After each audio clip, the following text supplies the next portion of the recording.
أعوذ بالله من الشيطان الرجيم. يا أيها الذين آمنوا إذا قيل لكم تفسحوا في المجالس فافسحوا يفسح الله لكم وإذا قيل انشزوا فانشزوا يرفع الله الذين آمنوا منكم والذين أوتوا العلم درجات والله بما تعملون خبير.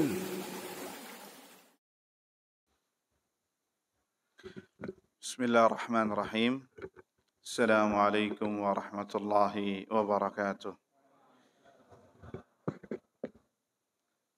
الحمد لله رب العالمين وبه نستعين على أمور الدنيا والدين والصلاة والسلام على أشرف الأنبياء والمرسلين حبيبنا ونبينا محمد صلى الله عليه وسلم وعلى آله وصحبه وسلم تسليما كثيرا إلى يوم الدين. أما بعد، اللهم لا سهل إلا ما جعلته سهلا وأنت تجعل الحزن إذا شئت سهلا.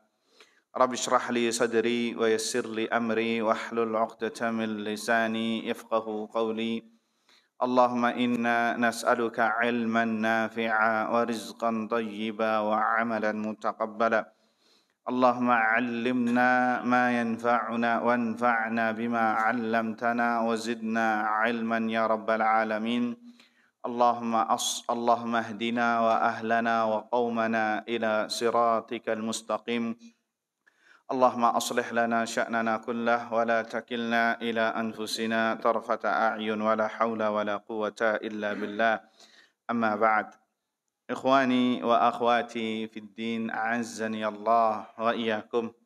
Alhamdulillah, kita panjatkan puji syukur kepada Allah Subhanahu wa taala, Zat yang telah memberikan kepada kita semua berbagai limpahan nikmat dan karunia-Nya, bil khusus nikmatul iman wa nikmatul Islam, kemudian nikmat kesehatan dan kesempatan, sehingga dengan izin Allah Subhanahu wa taala kita bisa bertafaqquh fid din, berkumpul di salah satu rumah Allah Azza wa Jalla dalam rangka mempelajari ilmu agamanya.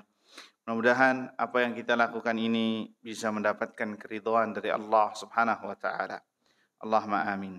Salawat serta salam kita haturkan kepada Nabi kita Muhammad sallallahu alaihi wasallam, kepada keluarganya, kepada para sahabatnya, dan yang setia meniti di atas sunnahnya hingga hari kiamat kelak. Allahumma amin.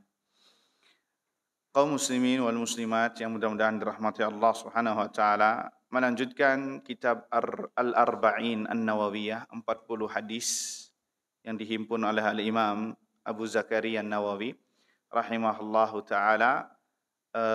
Pembahasan kita kali ini memasuki hadis yang ke-27 dari hadis 40 hadis pilihan dari beliau. Kita bacakan hadisnya terlebih dahulu, kemudian seperti biasa kita syarah, jelaskan secara global dan apa yang bisa kita petik dari yang disebutkan Nabi sallallahu alaihi wasallam. Baik, ikhwani fid din azani Allah wa iyyakum, kita sebutkan redaksi yang akan kita bahas. Al-haditsus sabi' wal 20, hadis yang ke-27. Anin Nawas ibn Sam'an radhiyallahu anhuma, dari Nawas ibn Sam'an, semoga Allah meridhai keduanya. Anin Nabi sallallahu alaihi wasallam, beliau meriwayatkan dari Nabi sallallahu alaihi wasallam bahwasanya beliau bersabda, al-birru husnul khuluq, yang namanya kebaikan adalah akhlak yang baik. Wal ithmu ma haka fi nafsika wa karihta an yattali'a alaihi nas, dan yang namanya dosa, keburukan adalah sesuatu yang meresahkan jiwa dan engkau membenci tatkala manusia melihat engkau berbuat dosa tersebut. Jadi beliau memberikan kaidah ya tentang kebaikan dan keburukan. Kita ulangi lagi, al-birru husnul khuluq. Yang namanya kebaikan adalah semua akhlak yang baik. Wal ithmu ma haka fi nafsik, dan yang namanya dosa atau keburukan adalah sesuatu yang meresahkan jiwa. Wa karihta an yattali'a 'alaihin nas, dan engkau membenci tatkala melakukannya manusia melihatmu. Engkau membenci tatkala manusia melihat keadaanmu dalam berbuat keburukan tersebut.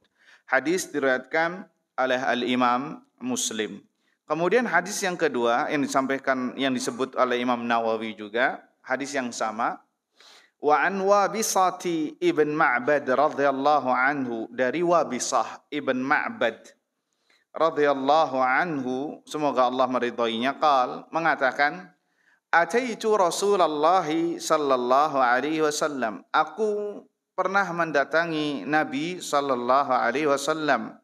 Faqal, kemudian Nabi mengatakan kepadanya, ji'ta tas'alu 'anil birri wal itsm, engkau datang untuk bertanya tentang kebaikan dan keburukan. Qultu, maka aku, yakni Wabisah, mengatakan, na'am, iya. Qal, kemudian kata Nabi sallallahu alaihi wasallam memberikan jawaban, istafti qalbak, tanyalah kepada hatimu.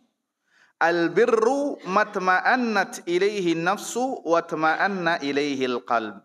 Yang namanya kebaikan adalah yang bisa menenangkan jiwa dan menenteramkan hati. Wal ithmu ma haka fin nafs wa taraddada fis sadri, dan yang namanya keburukan adalah sesuatu yang mengganjal di jiwa dan membuat bimbang atau ragu di dalam dada. Wa in aftakan nasu wa aftuka, walau meskipun manusia memberi fatwa kepadamu berulang-ulang tentang itu. Ya, jadi ini ditanyakan kepada hati, ya, dan kepada jiwa, karena kebaikan itu akan menenteramkan, dan sebaliknya keburukan itu akan membuat resah dan galau, gelisah. Ya, hadis ini disebutkan hadisun hasan, yang kedua diriwayatkan di Musnad Imam Ahmad ibn Hanbal dan Musnad Imam Ad-Darimi dengan sanad yang baik. Baik, ikhwani fiddin, azani Allah wa iyyakum, ini luar biasa hadis yang sangat mulia sekali ya ikhwah, tentang masalah kebaikan dan keburukan serta standar kebaikan dan keburukan bagi setiap muslim atau bagi hati mukmin. Ikhwani fiddin, azani Allah wa iyyakum, saya bawakan syarahnya dari Syekh Muhammad ibn Saleh Al-Utsaimin rahimahullahu taala. Mengatakan, beliau seperti biasa ya, menjelaskan per kata terlebih dahulu, kemudian menjelaskan secara global. Ya, ini Masya Allah, fikihnya beliau sangat luas sekali terhadap perhatian beliau terhadap hadis-hadis Nabi Sallallahu Alaihi Wasallam. Taib, kata beliau mengomentari kalimat Nabi yang pertama, albir. Apa itu bir? Albir yakni kebaikan. Ya, ada birrul walidain. Ya, birrul walidain, berbuat baik kepada orang tua. Tapi beberapa istilah sekarang disalahgunakan ya ikhwah. Ya, sama orang-orang yang mungkin dalam rangka untuk melencengkan makna istilah yang syar'i kepada sesuatu yang jelek atau yang haram, atau dalam rangka untuk istihza biddin, ya, dalam rangka untuk melecehkan agama. Ya, albir, sebagian orang albir itu seperti minuman alkohol. Ya, birrul walidain, berbuat baik kepada orang tua. Sekarang ada minuman bir cap orang tua. Ya, itu seperti melencengkan makna yang syar'i. Hati-hati yang seperti ini. Albirru artinya adalah kalimah tadullu ala kathratil khair. Sebuah ungkapan yang menunjukkan seluruh kebaikan atau kebaikan yang begitu banyak, dinamakan dalam bahasa Arab albir, kebaikan. Ya, sebagaimana Allah Azza wa Jalla berfirman, wa ta'awanu 'alal birri wat taqwa. Bertolong-menolonglah kalian, saling tolong-menolonglah kalian dalam kebaikan, yakni kebaikan yang banyak, dan dalam ketakwaan. Jadi albir adalah kalimat yang menunjukkan kebaikan yang banyak. Adapun kemudian kata Nabi, albirru husnul khuluq.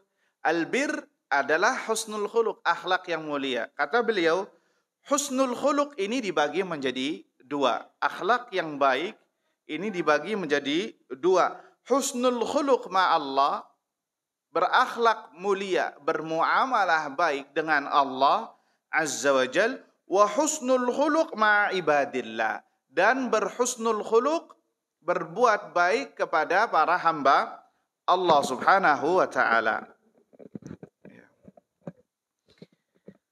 Fa amma husnul khuluq ma'allah, adapun seseorang berbuat baik dengan Allah Azza wa Jal seperti apa? Kata beliau, an tatalaqqa ahkamahu asy-syar'iyyah birridha wa taslim.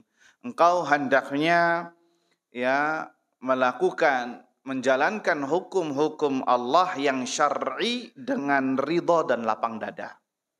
Dengan ridha dan lapang dada. Wa an la yakuna fi nafsika haraj, dan tidak ada kegundahan, berat hati ketika menjalankan syariat Allah Subhanahu wa taala. Harus ridha terhadap hukum syar'i, hukum yang telah Allah buat, dan penuh dengan kepasrahan.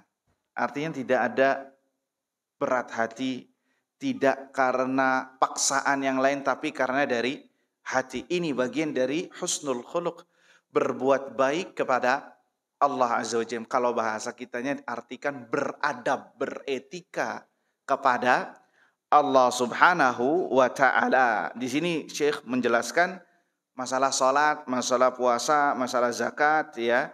Tatkala Anda melaksanakan salat, tatkala Anda menunaikan zakat, tatkala Anda melaksanakan puasa, hendaknya engkau lakukan dengan hati yang lapang, dengan ridha dari Allah, dengan ridha dari hati Anda.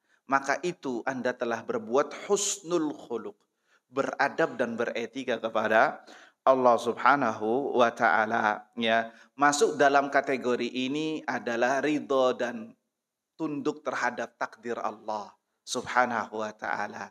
Tidak jaza, apalagi terhadap takdir yang pahit misalkan. Takdir yang menurut kita kurang mengenakan, maka bagian dari beradab dan beretika kepada Allah Azza wa Jal engkau terima dengan lapang dada. Entah itu dalam masalah harta, entah itu dalam masalah keluarga, tentang masalah dirinya sendiri, sesuatu yang tidak suka, atau terhadap masyarakatnya, ya ada sesuatu yang membuat sedih, ya banyak, ya namanya manusia. Engkau berseteru dengan teman, dengan keluarga, ya bahkan masalah harta kehilangan dan lain sebagainya. Anggota keluarga ada yang meninggal, maka tiada ada lain dan tiada bukan kecuali ar-ridha wa taslim, berserah diri dan ridha terhadap keputusan Allah Subhanahu wa ta'ala dan tetap melaksanakan perintah-perintahnya. Sebagian orang ada yang beribadah kepada Allah kalau dia mendapatkan kenikmatan saja, atau di waktu yang dia tidak terkena musibah. Ridho kepada Allah, dekat kepada Allah. Tatkala dikasih musibah, yang namanya musibah semua orang nggak suka. Ya, tatkala dikasih musibah, dia tidak mengatakan dengan lisannya kepada Allah, tapi ia ungkapkan dengan perbuatannya apa? Udah nggak salat lagi, udah nggak melakukan ketaatan lagi. Seakan-akan dia ini protes kepada Allah Azza wa Jal dengan dia kembali lagi bermaksiat. Nah ini ada nih orang yang seperti itu. Dia beribadah kepada Allah tatkala nggak ada musibah, tapi tatkala ada sesuatu yang tidak mengenakan yang menimpanya, dia sudah jauh lagi dengan Allah Subhanahu wa ta'ala. Ini juga orang yang buruk di hadapan Allah Subhanahu wa ta'ala. Itu husnul khuluq terhadap Allah. Adapun husnul khuluq terhadap manusia pernah kita bahas pada hadis-hadis berikutnya. Yang inti kesimpulannya adalah ada 1, 2, 3, 4 poin. Yang pertama, badlun nadza, engkau memberikan bantuan kepada orang lain. Wakaful adza, menahan gangguan lisan, tangan dan lain sebagainya kepada orang lain. Wasabru alal adza, bersabar atas gangguan orang lain. Yang namanya manusia berinteraksi dengan sesama manusia, dan manusia bukan malaikat, pasti ada ya sesuatu yang salah faham dan lain sebagainya, maka engkau harus bersabar. Wa talaqatul wajh, yang keempat, selalu bermuka senyum, ya, berseri-seri tatkala ketemu dengan saudaranya seiman dan seakidah. Ya, la tahqiranna minal ma'rufi syai'an walau an talqa akhaka biwajhin talik. Janganlah kalian menyepelekan kebaikan sama sekali, ya, walaupun engkau bertemu dengan saudaramu dengan muka yang ceria. Ikhwani fiddin, azani Allah wa iyyakum. Sehingga itulah yang namanya albir. Yang namanya albir, kebaikan, yakni sifatnya adalah umum. Albir itu sifatnya seluruh kebaikan, ya. Adapun bir yang secara khusus yaitu seperti birrul walidain, berbakti kepada orang tua. Itu bagian dari dari bir yang secara umum, ya. Ada bir secara umum, ada bir yang secara khusus. Kemudian kata Syekh hafizahullah rahimahullahu taala, wa hal yadkhulu birrul walidain fi qaulihi sallallahu husnul khuluq? Apakah berbakti kepada orang tua bagian dari akhlak mulia? Jawabannya na'am, iya. Itu masuk, sudah tidak diragukan lagi, ya. Karena li'anna birral walidain la syakka annahu khuluqun hasan mahmudun, ya, karena tidak diragukan lagi pelakunya akan dicap baik oleh Allah Subhanahu wa ta'ala. Baik, ikhwani fiddin wal akhwat, a'azzani Allah wa iyyakum. Kemudian kata Nabi, wal ithmu, dan yang namanya dosa. Tadi setelah menyebutkan bir, kebaikan, lawannya adalah dosa atau keburukan. Kata beliau, kata Syekh Muhammad bin Shalih Al-Utsaimin, huwa diddul bir, itu lawan dari kebaikan. Ya, sebagaimana firman Allah, wa ta'awanu 'alal birri wat taqwa wa la ta'awanu 'alal itsmi wal 'udwan. Tolong menolonglah kalian dalam kebaikan dan takwa, dan jangan engkau tolong menolong dalam setiap dosa dan maksiat. Ini kaidah dalam bermuamalah, ya, dalam bermuamalah, berinteraksi dengan manusia, ya, kaidah ini kaidah umum. Kalau ada kebaikan dan itu ada takwa, boleh kita saling tolong menolong, saling mengingatkan, saling bekerja sama. Tetapi jika itu adalah bagian dari dosa dan keburukan, maka tidak boleh kita saling berkolaborasi dalam hal itu. Kemudian kata Nabi sallallahu alaihi wasallam, al-ithmu ma haka fi nafsik. Nah, beliau ngasih standarisasi. Yang namanya keburukan adalah ma haka fi nafsik, yang membuat resah jiwa, yang mengganjal jiwa, yang selalu membuat sesuatu enggak tenang, itu dosa. Karakteristik dosa adalah seperti itu, membuat hati gelisah. Ai taraddudun wa sirta minhu fi qalaq, kata Syekh. yakni kegundahan, kegelisahan, dan tatkala engkau melakukannya langsung gelisah. Ya. Dan kemudian karakteristik yang kedua, wa karihta an yattali 'alaihin nas. Dan tatkala engkau melakukannya, engkau benci orang lain melihat Anda berbuat itu. Berarti itu dosa. Ya. Jadi sama Allah Azza wa Jalla dikasih fitrah ini loh.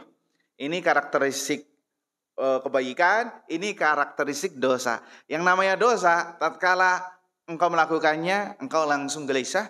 Kemudian yang kedua, engkau benci orang lain melihat Anda berbuat itu atau melakukan itu. Itu adalah karakteristik dosa. Ya, wa karihta an yattali 'alaihin nas. Ya, kenapa engkau benci orang melihat engkau berbuat demikian? Karena itu perkara yang tidak baik. Perkara yang aib, yang sangat aib seseorang tatkala dibuka, maka enggak mau untuk dilihat. Fatajiduka mutaraddidan fihi takrah an yattalihan nas, sehingga engkau membenci tatkala engkau terlihat oleh orang lain berbuat demikian. Ikhwani fiddin, azani Allah wa iyyakum. Kata Syekh Hafiz rahimahullahu taala mengatakan, wa hadhil jumlah innama hiya liman kana qalbuhu safiyan salima. Ini penting nih. Jadi standarisasinya tanya sama jiwa, tanya sama hati. Bagi siapa? Bagi yang hatinya bersih.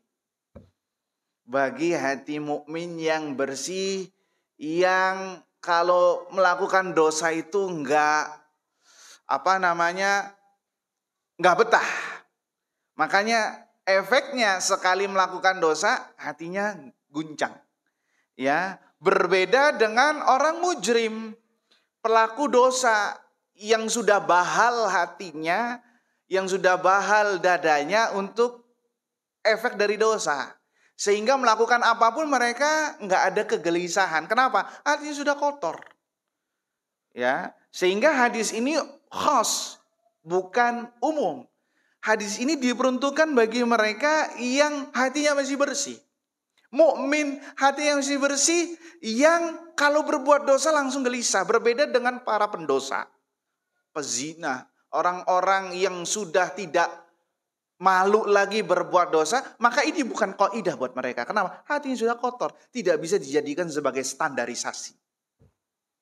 Makanya mereka terang-terangan berbuat dosa. Kenapa? Rasa malunya sudah dicabut. Karena hatinya begitu kotor, yang tadinya malu, kalau antum lagi malu melakukan dosa, berarti itu efek yang menyerang hati. Ya, karena hatinya bersih, makanya kayak air kalau bersih, kalau kena sesuatu yang mengotorinya langsung terlihat. Berbeda dengan air yang sudah kotor sama sekali, dikasih apa aja ya tetap warnanya seperti itu. Begitu juga dengan hati. Ya, makanya hadis ini kata Syekh rahimahullah diperuntukkan bagi yang hatinya masih bersih. Makanya langsung ngaruh.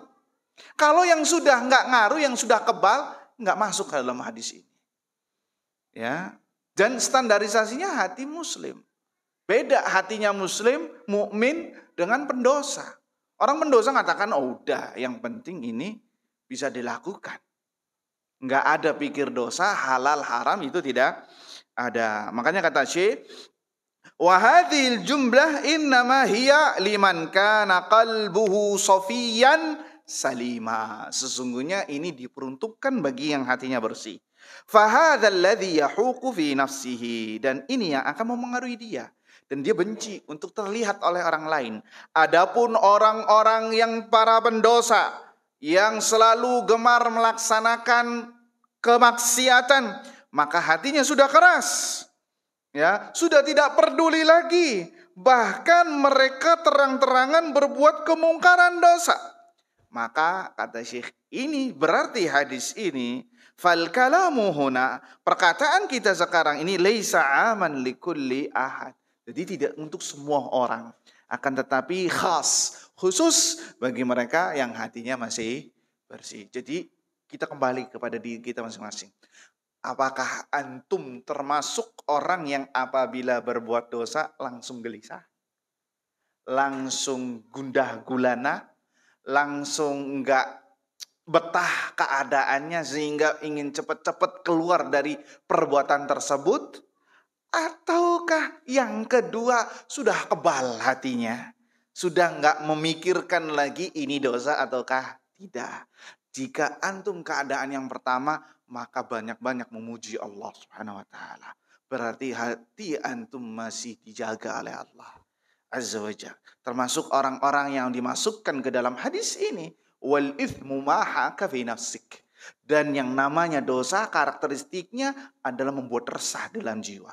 Tapi kalau keadaan antum yang kedua, maka banyak-banyak bertaubat kepada Allah Subhanahu wa taala, dan seringlah menuduh diri kita, jangan-jangan kita ini termasuk orang-orang yang sudah dicap hatinya ini jelek.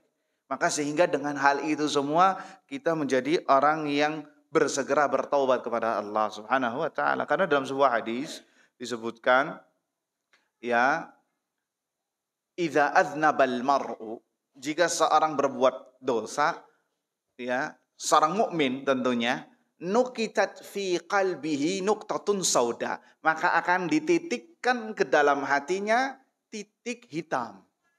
Ya, titik hitam ini yang membuat resah, ini titik hitam ini.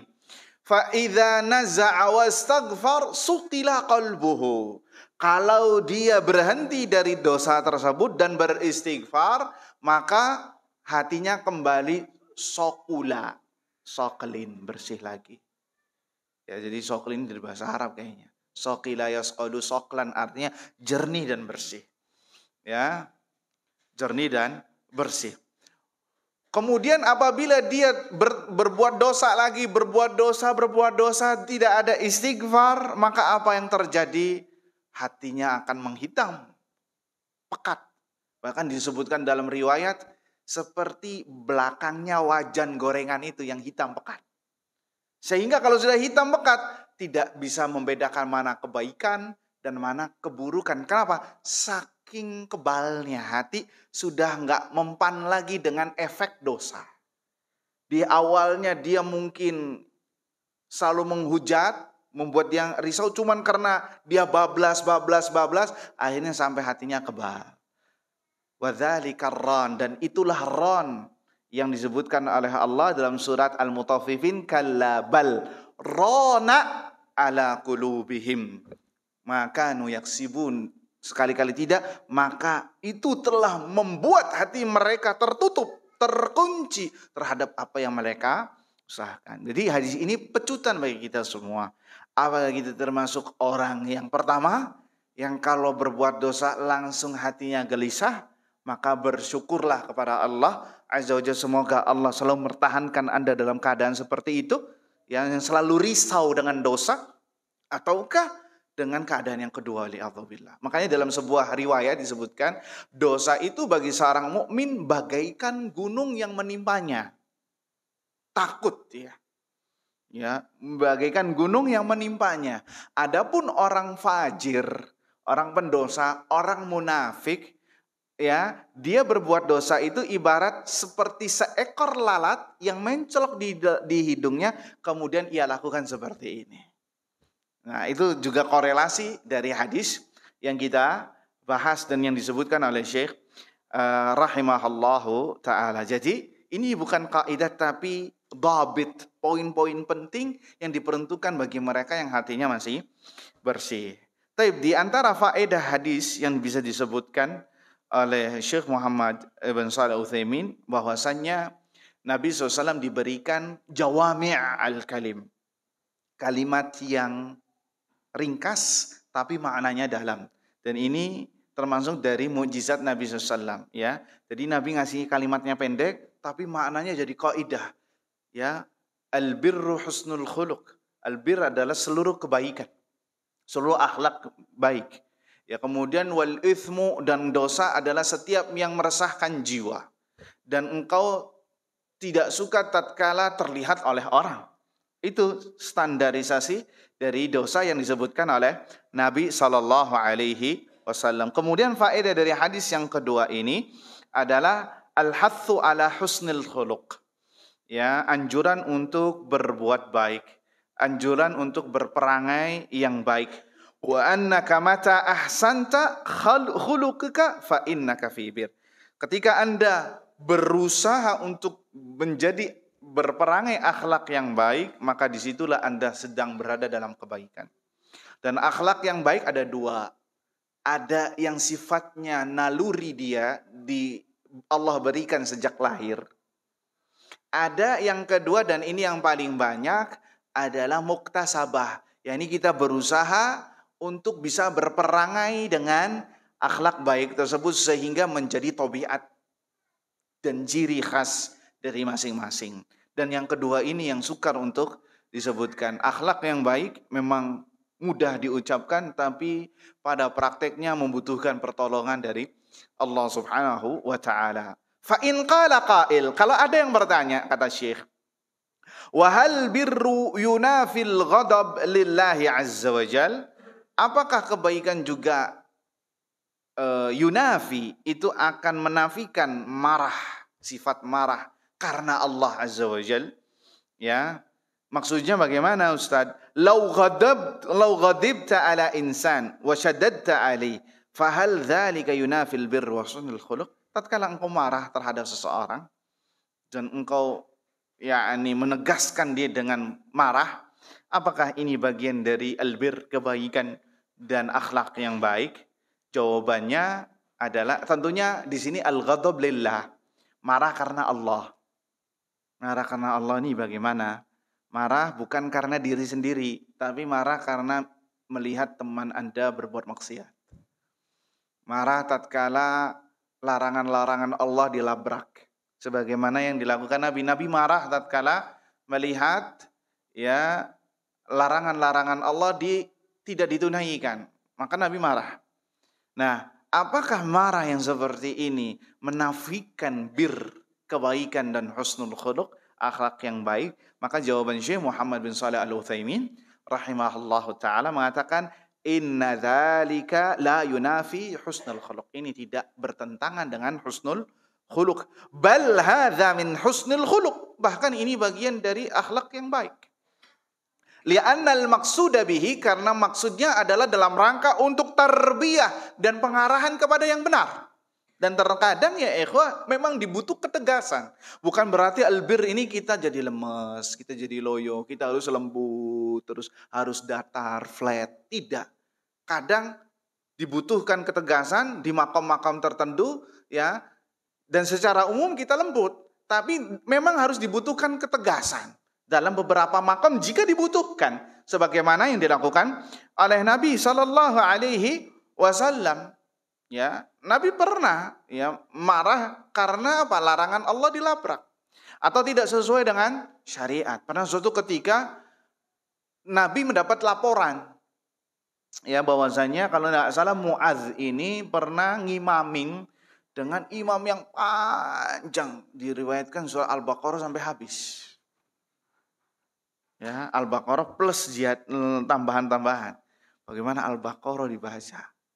Antum tahu bacanya sahabat ya tartil. Ya, matnya mungkin dibaca 5 harokat. Gimana itu? Antum aja kalau imam baca setengah halaman ini gimana Al-Baqarah? Akhirnya sebagian makmumnya Muadz ini membatalkan diri. Ya, kenapa? Gusar dan marah. Ini terlalu memberatkan. Akhirnya Muadz juga, ente ini munafik nih, hati-hati. Ente ini enggak senang sholat, awas bisa-bisa ente munafik. Bahkan kata sahabat tersebut atau orang tersebut yang membatalkan diri, bahkan saya akan laporkan ini ke Rasulullah. Ternyata dilaporkan ke Rasulullah. Rasulullah mukanya merah. Ya, marah kepada Muadz. Afattanu anta ya Muadz. Apakah engkau akan membuat fitnah di masyarakat ya Muadz? Nabi mengatakannya 3 kali. Nabi mengatakannya 3 kali. Kalau ente jadi imam, baca surat-surat yang pendek. Jangan memperberat orang. Ya, mentang-mentang jadi imam seakan-akan mau murojaah. Ya, apa? 2 halaman yang baca. Kan di situ ada orang yang lemah, kata Nabi. Ada orang yang punya hajat. Ada orang yang mungkin ya punya keperluan. Ada orang yang dhaif, yang tidak bisa berdiri lama. Ada sabi, ada anak kecil, ada ibu berserta anaknya. Maka harus perhatikan. Kalau ente jadi imam, baca yang pendek-pendek. Tapi kalau ente salatnya sendiri, fodol mau baca 1 mushaf, silakan. Nggak ada yang ganggu. Nah ini pentingnya. Lihat, disampaikan kepada Nabi SAW. Karena agama ini mudah. Jangan membuat susah, akhirnya orang lari dari agama. Ya sebagian masjid kayak gitu. Udah qomatnya panjang. Ya, terutama salat subuh. Subuh kan memang disunahkan panjang, tapi ini panjang bablas. Sehingga sampai ada kesan kalau ente mau ngejar kereta, mau ngejar pesawat, jangan salat di masjid itu. Ini wah sudah ente bablas angin ya. Kelewatan. Ya janganlah, jangan terlalu lama. Standar saja. Ya, makanya imam-imam haram di Masjidil Haram, Masjid Nabawi, mereka juga memperhatikan masalah ini. Kalau dibaca panjang, itu intervalnya itu dibaca cepat. Enggak dibaca tartil dengan 5 harokat, tapi dibaca cepat. Agar apa? Agar memudahkan mereka. Karena antum baca kul huwallah saja, kalau dibaca tartil itu kesannya lama. Iya atau tidak? Ya apalagi yang surat-surat yang tidak dikenal sama masyarakat, nambah lama. Nah ini pentingnya belajar fikih, masalah salat, masalah imam ya. Orang yang jadi imam ini harus paham masalah seperti ini. Biar tidak membuat fitnah ya, di mana-mana ada yang seperti itu. Waliyadzubillah. Jadi itu sebagai contoh, kalau kita marah karena Allah itu tidak menafikan albir, kebaikan. Tidak menafikan kebaikan, justru ini bagian dari tarbiyah. Ya, bagian dari tarbiyah. Sebagai contoh lagi, Usama ibn Zaid pernah membunuh ketika di perang orang yang mengatakan la ilaha illallah. Ya, menurut Usama ini orang ngomong la ilaha illallah ya, karena takut sudah kepepet. Sudah pedang tinggal mau menghunusnya baru dia mengatakan la ilaha illallah. Artinya kata Usama ini orang ini mengatakan la ilaha illallah karena takut sama pedang. Bukan karena dia dapat hidayah dari Allah Azza wa Jalla. Akhirnya dilaporkan ke Nabi SAW, Nabi marah besar kepada Usama bin Zaid. Padahal Usama bin Zaid ini orang yang termasuk yang paling disayang oleh Nabi SAW. Aqtaltahu ba'da an qala la ilaha illallah. Wahai Usama, apakah engkau membunuh orang yang sudah mengatakan la ilaha illallah? Nabi ngulang-ngulang terus. Sampai kata Usama, laitani lam akun musliman hina idzin. Aku berharap aku ini belum masuk Islam ketika itu. Kenapa? Saking marahnya Nabi SAW terhadap perilaku yang dibuat oleh Usama. Besar. Famadza bila ilaha illallah. Wahai Usama, kemudian apa nanti perkataan Allah kepadamu dengan la ilaha illallah nanti? Akan jadi hujjah yang kuat. Lihat, Nabi SAW marah. Ya, kenapa? Karena ini tidak sesuai dengan qaidah syariah. Kalau orang sudah mengucapkan la ilaha illallah, khalas. Kita menghukumi secara zahir. Bahwa dia muslim. Adapun masalah hati, masalah batin, perkaranya dia dengan Allah Subhanahu wa ta'ala. Walaupun dia mengatakannya takut dengan pedang. Walaupun indikatornya kuat, dia mengatakannya takut dengan pedang. Makanya Nabi tidak membunuh orang-orang munafik. Orang-orang munafik Nabi tahu ini munafik.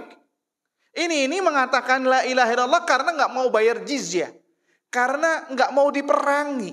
Akhirnya mengatakan la ilaha illallah terpaksa. Jadi muslim. Tapi Nabi bermuamalah dengan mereka dengan seperti halnya seorang muslim. Kenapa? Karena Islam bermuamalah secara zahir. Adapun batin maka urusannya dengan Allah Subhanahu wa ta'ala. Jadi korelasi yang kita bahas bahwa al-ghadabu lillah, tatkala marah karena Allah itu tidak menafikan menafikan al-bir, ya, kebaikan. Kapan marah karena Allah? Tatkala larangan-larangan Allah dilabrak. Tatkala larangan-larangan Allah diabaikan. Hak-haknya Allah diabaikan, maka di situ Anda pantas untuk ghadab lillah jika dibutuhkan. Kalau tidak dibutuhkan masih bisa dengan kelembutan, maka silakan. Seperti antum misalkan kepala keluarga yang melihat istri misalkan melalaikan sholat, bisa dengan ancaman. Melihat anak yang sudah balik berumur lebih dari 10 tahun tidak sholat, antum punya wewenang untuk bisa marah bahkan menghukumnya. Dan ini bagian dari albir, bagian dari kebaikan. Baik, ikhwani fiddin, a'azzani Allah wa iyyakum. Kemudian di antara faedah berikutnya yang disebutkan oleh Syekh Muhammad ibn Shalih al-Utsaimin dalam hadis ini, annal mu'min alladhi qalbuhu safin salimun yahuqu fi nafsihi al-ithm wa illam yu'lam annahu ithmun. Kata Syekh. Ini faedah luar biasa nih. Sesungguhnya seorang mukmin yang hatinya bersih, yang hatinya selamat, itu tatkala berbuat dosa langsung yahuq, langsung membuat mengganjal, risau. Ya, itu cirinya. Wa illam yu'lam annahu ithmun, walaupun perkara itu dia nggak tahu ini dosa atau tidak. Nah, subhanallah, ini bentuk ilham dan farasah dari Allah yang Allah berikan kepada seorang mukmin. Walaupun dia terkadang perbuatan ini dia nggak tahu nih secara hukum syar'inya ini dosa atau tidak. Tatkala ia melakukannya langsung mengganjal di dalam hatinya. Nah, maka ini adalah hadiah dari Allah Azza wa Jalla kepada orang tersebut. Walaupun terkadang itu tidak diketahui itu adalah dosa, tapi kalau standarisasinya sudah membuat risau, gelisah, gundah, gulana, mengganjal, maka itu adalah dosa. Bisa dipahami? Ya, bal yataraddad fihi, maka menjadi gundah gulana. Sebagaimana sabda Nabi sallallahu alaihi wasallam, wal ithmu ma haka fi nafsik. Sesungguhnya dosa itu akan membuat risau di dalam jiwamu. Dan ini disampaikan kepada Nawas ibn Sam'an wa amthaluhu dan yang semisalnya. Jadi tidak sembarang orang ya ikhwah. Tidak sembarang orang, tapi diberikan kepada mereka yang hatinya memang bersih. Wa mauqiful insan. Oh, nah. Wa mauqiful insan, kata Syekh ini memberikan sebuah kaidah, idza haka fi nafsihi syai'. Berarti dari sini kita bisa menjadi prinsip seorang muslim, idza haka fi nafsihi syai'. Kalau di dalam dirinya ada sesuatu yang mengganjal karena dia melakukan sesuatu, hal huwa ithmun au ghairi ith, apakah ini dosa ataukah bukan? Ya, ini perkaranya ini adalah tidak diketahui. Ya, ini dosa atau tidak nih. Maka bagaimana prinsipnya? An yada'a hadza hatta yatabayyan. Maka tinggalkan perkara tersebut sampai jelas hukumnya. Sampai dia bertanya kepada alim, kepada ahlu ilm. Ya. Selagi dia belum tahu, maka tinggalkan. Kenapa? Hatinya sudah gelisah. Sebagaimana sabda Nabi SAW, da' ma yaribuka illa ila ma la yaribuk. Tinggalkan sesuatu yang meragukan, yang mengganjal, kepada sesuatu yang tidak meragukan. Jadi tinggalkan kalau antum tidak tahu perkaranya. Ya, apalagi sampai tahu. Naam, tapi kita break sebentar untuk mendengarkan azan kumandang.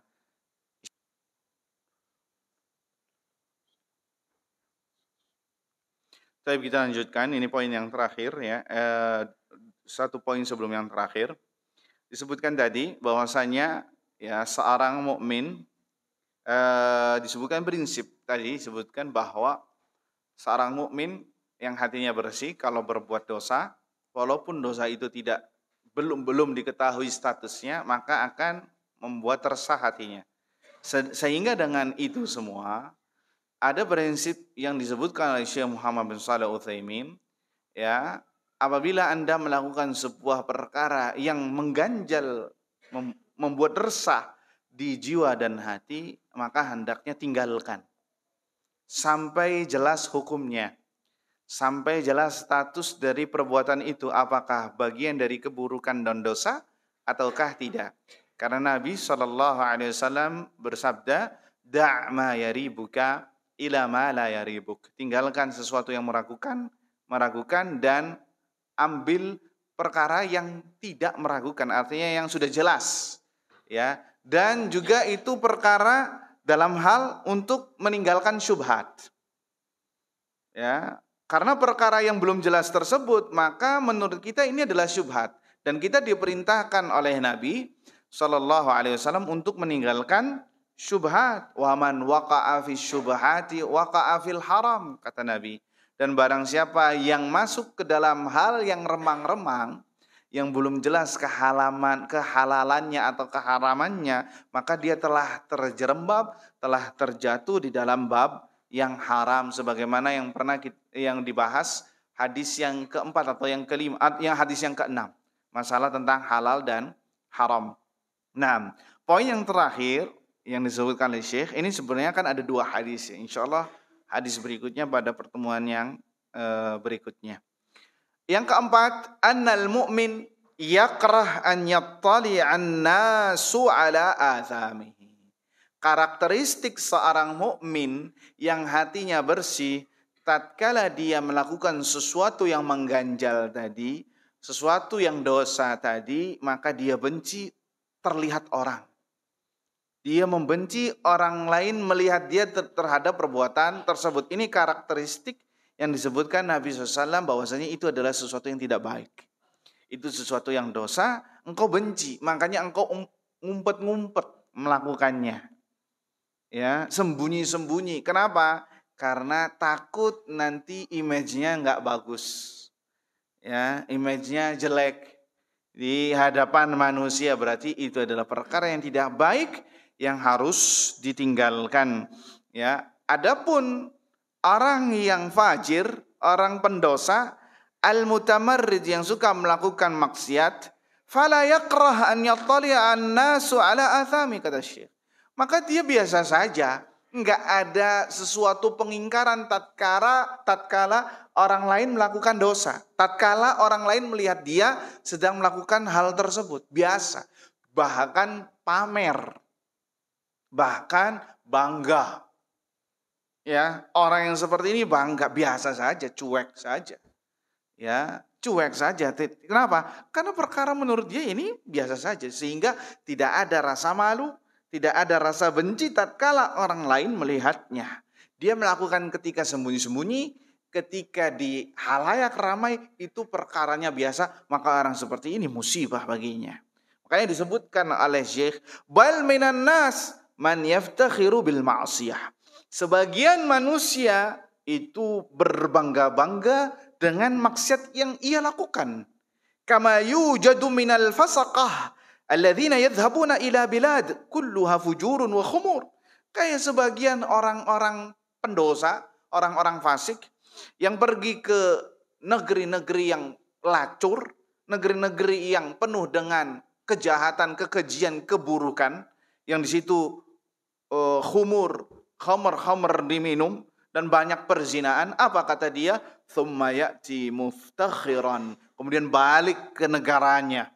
Ya, ini Syekh sedang menceritakan di zamannya di Saudi ini, apalagi kita di Indonesia ini.